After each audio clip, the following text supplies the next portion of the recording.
Zoey, how does it feel to be a mistress? It's great. It's exciting, isn't it? Sophia's words stunned Zoey for a moment. Her body froze and her face paled. I dropped my earpiece. When I turned around to look for it, I saw the two of you walking out of the bathroom, one after another. After saying this, Sophia took a deep breath, endured the dull pain in her heart, and smiled. Zoey watched as the not-so-harmless Sophia put back on her false face. Sophia's smile once again seemed gentle and warm. It's all right, Zoey. Remember what you did to me tonight. The day will come when you will pay a heavy price for this. Talon, you were looking for me? Here, take a look at this plan. Talon handed the blueprints in his hands to her. The preliminary design is for a new 5-star restaurant opening in Scottsdale. Zoey flipped through the drawings and asked, Scottsdale? Yes, we did the design for the client's restaurant here in Phoenix several years ago. Now he's opening another location in Scottsdale and wants us to design that one as well. I'm making you the lead on this project. You'll need to take a team to Scottsdale tomorrow to meet with him. Talon. Zoey pursed her lips, feeling a little awkward. Is this something Courtney can handle? This is, Finally, he put down the pen in his hand and asked, You worried about leaving your son? Yes. Zoey nodded honestly. I get it, Zoey, I do. After this initial meeting, you won't have to be on site. You can design and manage it from here. So, 3 days only. Does that work? That sounds great, Talon. Thanks for being so accommodating. I really appreciate it. She told him sincerely. Great! And look on the bright side. It's Scottsdale, your old stomping grounds. So you'll already know your way around.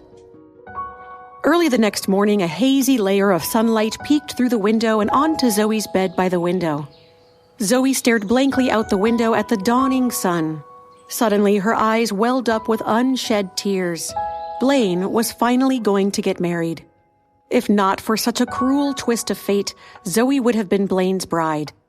Instead, she was forced to give him up and stand by while he became another woman's husband.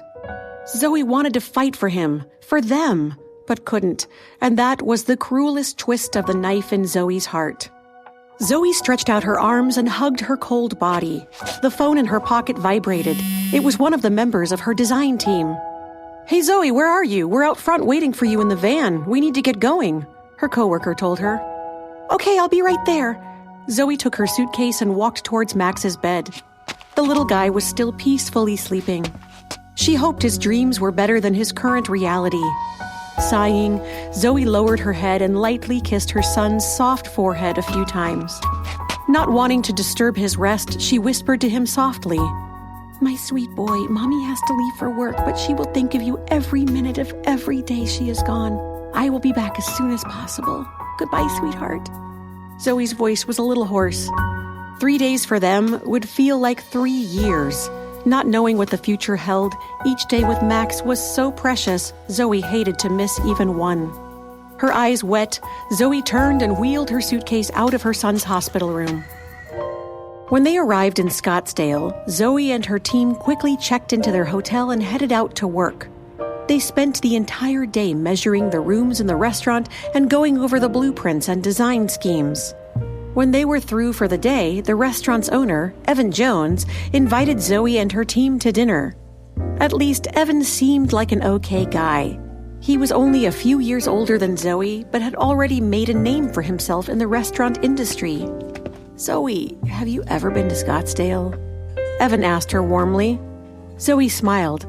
I went to college here, Arizona University. Really? What a coincidence!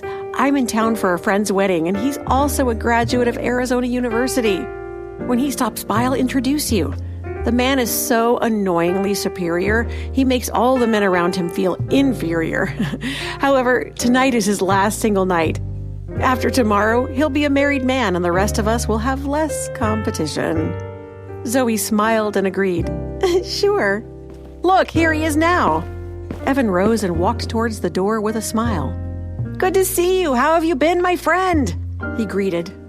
I heard from Leo that you hadn't joined our group because you were too busy flirting with a new beauty from Phoenix. Are you going to introduce me to the woman that's making you bail on my bachelor party? Zoey almost thought that she was hallucinating when his pleasant voice rang out from the door of their private room. She turned around and saw Blaine's handsome face. Hi, Zoey here. If you are wondering what happens next, then download the Pocket FM app and listen to the exciting episodes of Rekindled Heartache now.